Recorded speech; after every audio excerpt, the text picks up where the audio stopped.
आपका अपने चैनल में। और अभी हम आपको लेकर आए हैं दिल्ली के हाई कोर्ट। जी हाँ, अभी एक व्यक्ति जो कि पार्क में बैठ के रो रहे थे, हमारी टीम के द्वारा उनसे पूछने पर बताया गया है कि एक ऐसा जो है खिलवाड़ यहाँ पर न्यायिक व्यवस्था से यहाँ के जज कर रहे हैं।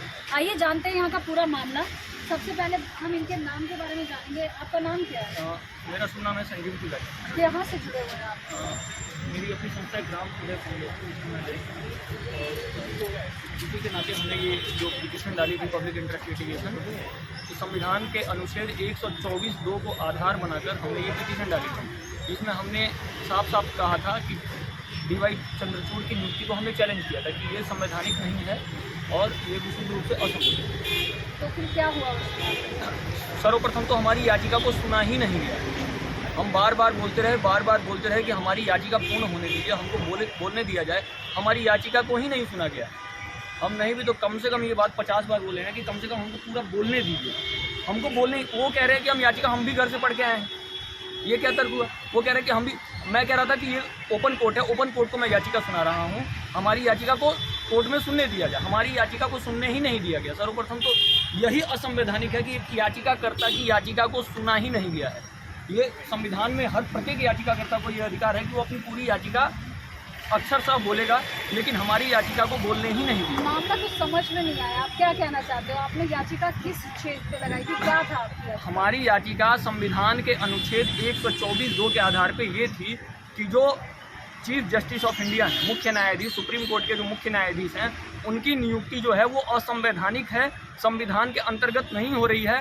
राष्ट्रपति जो हैं वो हाई कोर्ट के जजेस और सुप्रीम कोर्ट के जजेस की एक कमेटी बनाएंगे, उनसे परामर्श लेंगे और उसके पश्चात नियुक्ति होगी। उन्होंने क्या कहा इस विषय पर? इस विषय पर उन्होंने सीधा ये कहा कि ये हो रही है, 124(2) के अंतर्गत हो रही है। जबकि हमने साफ बोला कि हम ये RTI दिखा रहे हैं, हम बार बार RTI को दिखा रहे थे, लेकिन वो कह रहे हैं कि RTI आपने एनेक्सर में नहीं लगाया। हमने कहा हम आपको दिखा तो रहे हैं ना, तो कह रहे हैं दिखाने से कुछ नहीं होता है, जबकि सब लोग देख रहे थे उस RTI को। साफ दिखा, इस RTI में साफ ये जवाब आया है कि जब राष्ट्रपति से ये पूछा गया कि आपने किन किन हाई कोर्ट के जजेस और सुप्रीम कोर्ट के जजेस से परामर्श लिया, तो उसमें जवाब आया है कि उसमें कोई जवाब ही नहीं आया RTI में। तो उसी RTI को आधार बना के उस RTI को ये देखने को तैयार ही नहीं थे। एरोगेंसी एकदम चरम पे थी। नहीं, किन तथ्यों के आधार पर आप ये बात कर रहे हो कि वो असंवैधानिक प्रक्रिया के तहत जो है नियुक्ति हुई है? सर्वप्रथम तो ये बताएं ना, राष्ट्रपति से पूछा गया कि किन किन हाई कोर्ट के जजेस और सुप्रीम कोर्ट के जजेस को आपने नियुक्त किया, तो वहाँ से जवाब आया है उनको पता ही नहीं है कि किन हाई कोर्ट जजेस को नियुक्त किया गया, जबकि संविधान में साफ लिखा हुआ है कि हाई कोर्ट के जजेस की राष्ट्रपति नियुक्ति करेंगे और उसके पश्चात ही जो है वो निर्णय लेंगे। अभी जब हमने बात की तो आपने कहा कि मुझसे बिना मतलब के 1 लाख का जुर्माना कर दिया गया है, मेरे साथ बहुत गलत हो रहा है, ऐसा कुछ बोल रहे थे आप? जी। तो क्यों जुर्माना क्यों लगाया गया? सर्वप्रथम तो आप ये समझ जाइए, ये IPC की पुस्तक है, आप देख सकते हैं। IPC की पुस्तक में साफ लिखा हुआ है कि जुर्माना आप 1000 से अधिक, अगर आपको ऐसा लगता है कि ये याचिका तंग करने वाली है, जैसा कि नहीं है, जैसा कि मैं बार बार कह रहा हूँ, ये याचिका तंग करने वाली नहीं है। अगर ये याचिका तंग करने वाली भी है तो भी आप जुर्माना 1000 से अधिक नहीं लगा सकते हैं। तो 1 लाख की जुर्माना लगाने का क्या मतलब है? 1 लाख की, ये भी अब निर्णय भी असंवैधानिक। आप देखिए, निर्णय भी असंवैधानिक। संविधान जो न्यायाधीश इस संविधान के ऊपर शपथ लेते और जिनकी नियुक्ति होती है, जो नियुक्त होते हैं, कोई संविधान का अनुपालन ही नहीं करेंगे। हमने ये जो याचिका लगाई थी, जिसमें हमने चीफ जस्टिस ऑफ इंडिया की नियुक्ति को चैलेंज किया था, जिसमें 124(2) को हमने आधार बनाया था, वो 124 को मैं यहाँ पे स्पष्ट कर दूँ। संविधान में साफ ये लिखा हुआ है, राष्ट्रीय न्यायिक नियुक्ति आयोग गठित होने से पूर्व संविधान के अनुच्छेद 124(2) के अनुसार सर्वोच्च न्यायालय के और राज्यों के उच्च न्यायालयों के ऐसे न्यायाधीशों से परामर्श करने के बाद जिनसे राष्ट्रपति इस प्रयोजन के लिए परामर्श करना उचित समझे, राष्ट्रपति अपने हस्ताक्षर और मुद्रा सहित अधिपत्र द्वारा सर्वोच्च न्यायालय के प्रत्येक न्यायाधीश की नियुक्ति करेगा और वह न्यायाधीश तब तक पद धारण करेगा जब तक वह 65 वर्ष की आयु प्राप्त नहीं करेगा। हमने बार बार ये कहा कि इसका अनुपालन नहीं हो रहा है, लेकिन हमें पूरी याचिका पढ़ने भी नहीं दिया गया और साफ कह दिया गया कि हम याचिका हम पढ़ के आए हैं, आपको पढ़ने की जरूरत नहीं। जी सर, राजभाषा हिंदी को लेके जो इन्होंने कहा है उसके बारे में आप क्या कहेंगे?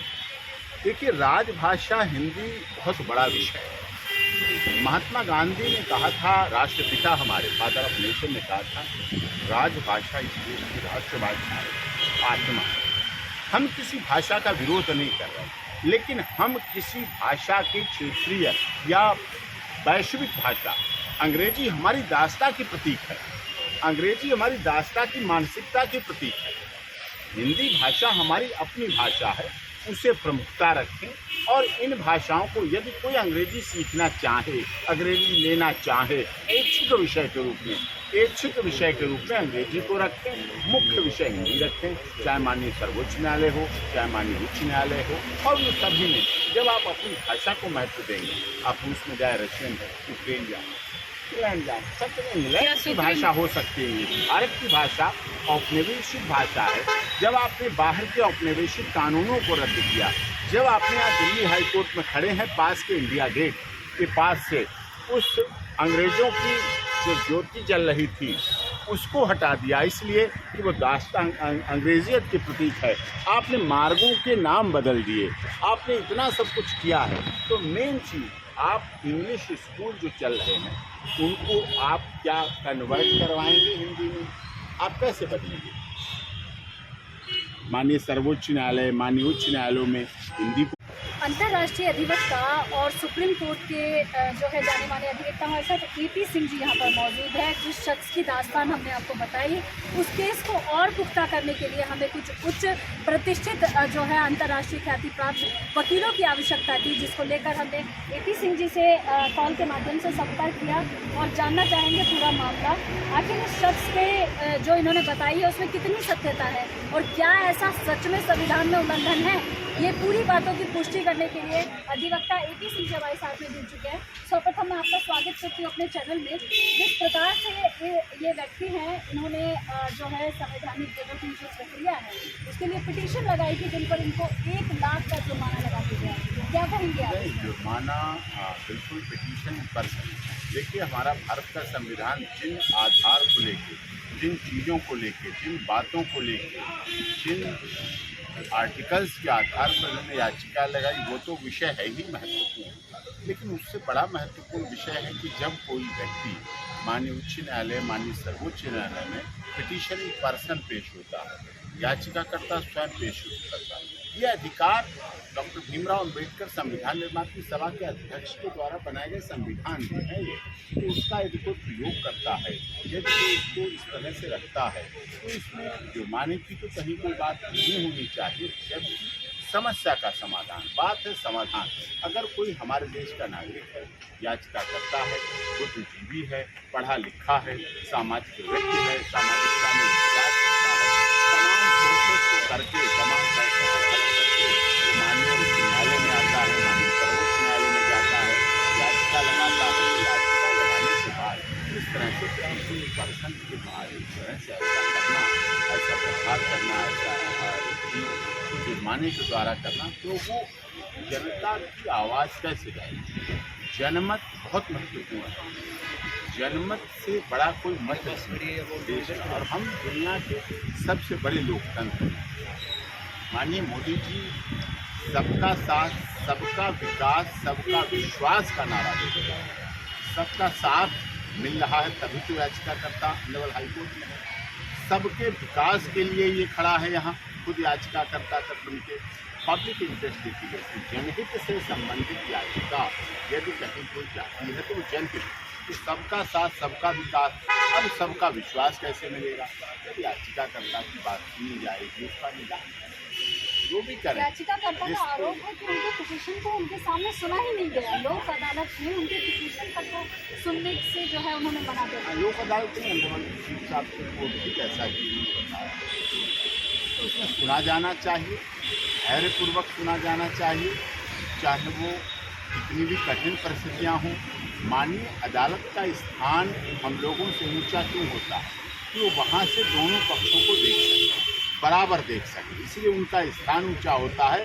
तो जब ऊंचाई होती है, महानता होती है, उच्चता होती है, गुणवत्ता होती है, तो वहाँ से वो दोनों सबको बराबर देख सकते हैं। AP सिंह जी, आप जो है संविधान को भी रिप्रेजेंट करते हैं और संवैधानिक बात करते हैं, जहाँ पर एक तरफ जज जो है बड़े बड़े अपराधियों को फ़ोन पर जमानत दे दे, उनके लिए 12 या 1 बजे रात में अदालतें खुले, और दूसरी तरफ एक तरफ याचिकाकर्ता की बात नहीं सुनी जाती है, और ख़ास तौर पर जिस धारा के अंतर्गत 1000 रुपये से ज़्यादा का आप जो है वो जुर्माना लगा ही नहीं सकते, उसमें 1 लाख तक का जुर्माना करती हैं जगह। ऐसे में कैसे विश्वास कर पाएंगे जनता, कैसे लगा पाएंगे बुद्धिजीवी वर्ग के पीछे? देखिए, माननीय जो हमारे chief justice of India Lalit साहब आए, तो उन्होंने कहा था सबका साथ, सबका विकास, सबका विश्वास और सबको न्याय। उन्होंने चौथी बात कही कि सबको न्याय भी मिलना चाहिए और मिलते हुए दिखना चाहिए, लेकिन वो ऐसा इन मामलों में जैसा इन्होंने बताया, जैसा इनके साथ हुआ है वो नहीं हुआ। जब नहीं हुआ तो दुख है, तो दुख है तो आप लोगों तक बात पहुँचती, आप लोगों तक बात नहीं, पहुँचती। आपको क्या लगता है ऐसी चीज़ें होने से क्या विश्वास कर पाएगी जनता संविधान पर, न्यायिक प्रक्रिया पर? क्या लगता है? नहीं, इससे अविश्वास पैदा होता है, भरोसा नहीं टूटना चाहिए। क्या आप इस केस पर क्या कार्रवाई करेंगे आगे? आप कार्रवाई अपने जैसा सजेशन देखें। देते हैं, आप 12 एसोसिएशन के मेंबर हैं, तो इन सभी चीज़ों पर आप आगे क्या करेंगे? जो भी इसमें हो सकती है ये कार्रवाई, और इनका पहली बात तो जुर्माना खत्म हो। ये जो फाइन लगाया है तो एडमॉलिश होना चाहिए, एडमॉलिश हो और एडमॉलिश होगा तो आगे के बाद तो आगे जैसा भी होगा। इन सभी चीज़ों में किसी को याचिका करता रहे हैं ना, तो इन सब चीज़ों में किस तो हो रहा है, किस निश्चित प्रकार तौर पर, से निश्चित उनका तौर पर। मानसिक शोषण किया वो जा रहा है। याचिका करता एक अपनी याचिका लेके नहीं आया, वो देश के लोगों की प्रतिनिधि के रूप में वहाँ खड़ा होता है। पिटिशनर इन पर्सन है, उसके पास इतना ही पैसा हो तो महंगे महंगे वकील कर ले, उसके पास इतना पैसा नहीं है, लेकिन वो देश चाहता है, देशभक्ति की भावना है। अब देशभक्ति की भावना के लिए पैसों की नहीं जरूरत है। चंद्रशेखर आज़ाद और सरदार भगत सिंह, नेताजी सुभाष चंद्र बोस, राम प्रसाद दीक्षित, रोशन अल्ताफुल्लाह, ये पैसे प्राप्ति के लिए नहीं फांसी चढ़े थे, उन्होंने अपने बलिदान अपने देश के लिए किया था। हमारे देश के सैनिक सरहद पर शहीद होते, वो पैसे के लिए नहीं, अपने देश के मान सम्मान के लिए। ये भी एक लड़ाई है, वो सीमा पर लड़ाई है, ये कानूनी लड़ाई है। इस कानूनी लड़ाई को जैसा कि उन्होंने बताया और उसको लड़ा, तो वो अच्छी बात है, ये भी लड़ाई ज़रूरी है। जजों की नियुक्ति पर इनका क्या आरोप है, आपका क्या कहना है इसमें? वो जो चीज़ है संवैधानिक बात है, इस पर बहुत लंबे समय से ये विषय चल रहा है। Honourable supreme court of India में भी समय समय पर उठा है, और ऑनरेबल किरण रिजिजू साहब जो हमारे माननीय कानून मंत्री हैं, उन्होंने भी अपना दर्द अभी पिछले दिनों गुजरात में और जहाँ तहाँ कार्यक्रम थे, उनके एक लॉ मिनिस्टर हैं, कानून मंत्री हैं, हमारे देश के कानून के रखवाले हैं, उनको भारत सरकार की ने जिम्मेदारी दी है कानून व्यवस्था की रखवाली, तो उन्होंने भी अपने इस दर्द को बयां किया है कि सिस्टम है, उस पर माननीय सर्वोच्च न्यायालय के भी कई न्यायाधीशों ने बात की है, माननीय कानून मंत्रियों ने की है, शिक्षाविदों ने की है, और बहुत से सामाजिक समसामाजिक विषयों पर कार्य करने वाले लोगों ने बात की है। और ये सामाजिक विषय से हटके अब राजनीतिक विषय बनता जा रहा है। तो निश्चित तौर पर भारत सरकार भी इसको अपने जहाँ इतने कानून में सुधार किए हैं, जहाँ इतना बदलाव किया है उन्होंने, वो भी करेंगे और उसमें भी सुधार करेंगे, तो निश्चित तौर पर बदलाव आएगा, परिवर्तन आएगा। लहर चली है, जब बहुत समय बहुत पुराने कानून खत्म किए गए, अभी माननीय गृह मंत्री जी ने कॉमन सिविल कोड को समाप्त करने के लिए अपने हिमाचल प्रदेश के चुनावी दौरे में उन्होंने ये बात कही है। तो निश्चित तौर पर देखिए 370-35 खत्म हुआ, ट्रिपल तलाक माननीय सर्वोच्च न्यायालय ने इसको किया, वैसा चीज़ें सामाजिकता में बदल रही है, बदलाव आ रहा है, परिवर्तन आ रहा है, धीरे धीरे बदलाव आएगा और लोगों में जागृति भी फैल रही है, सोशल मीडिया के माध्यम से भी जागृति फैल रही है। आप जैसे जागरूक प्रबुद्ध जीवी निडर निष्पक्ष निर्भीक पत्रकारों की वजह से भी जागृति फैल। बहुत ही अच्छी जानकारी का साझाकरण माननीय आपके द्वारा। तो देख सकते हैं आप हमारे साथ में AP सिंह जी यहाँ पर जुड़े थे और किस प्रकार के विभिन्न प्रकार के पहलुओं पर उन्होंने चर्चा की। धन्यवाद। धन्यवाद सर। तो देखा आपने इस युवक ने किस प्रकार से बताया कि यहाँ पर जो है किस प्रकार से न्यायिक व्यवस्था के साथ में कुछ जो जज हैं वो मिलकर खिलवाड़ कर रहे हैं, जिस पर बहुत जल्दी एक्शन लेने की आवश्यकता है। साथ ही साथ इन्होंने ये भी कहा है कि उस याचिका को ये फिर से चैलेंज करने वाले हैं। और सबसे बड़ी बात जिसका संविधान में जैसा कि इन्होंने बताया है कि इसमें विवरण दिया गया है कि इस मामले में 1000 से ज़्यादा का वो जो है कर ही नहीं सकते थे। उसके बाद भी 1 लाख का जुर्माना इन पर लगाना कहीं ना कहीं एक न्यायिक व्यवस्था को ऊपर जो है प्रश्नवाचक चिन्ह उठाता है। आगे इस मामले में क्या होने वाला है ये देखने का विषय रहेगा। तब तक के लिए जुड़े रहिए हमारे चैनल के साथ। धन्यवाद।